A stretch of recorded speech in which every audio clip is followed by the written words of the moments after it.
pull the bobbin case out, pull the empty bobbin out of. Oh, where did you go? Oh, there you are. Hi, bobbin.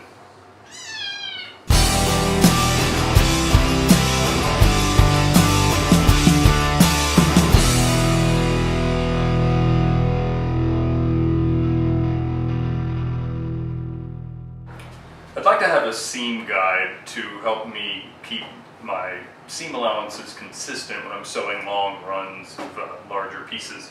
The one I found online was like 30 bucks, and I think I can make one for a little less than that, so I'm going to give it a try. I went to my home improvement store and I asked what kind of wood might be appropriate for this kind of project, and the gentleman there told me that he wasn't sure what was best, but that this one was by far the most popular.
So there you have it, a do-it-yourself seam guide if you happen to have a couple of magnets and a Forstner bit and a drill press, or a drill and okay, so maybe it's easier to buy one, but if you happen to have some tools like this, this might be an easy project to make, kind of fun. So, if you have any questions or comments, post them in the comments section below. If you're already a subscriber, thanks for subscribing, and if you're not, maybe you should be.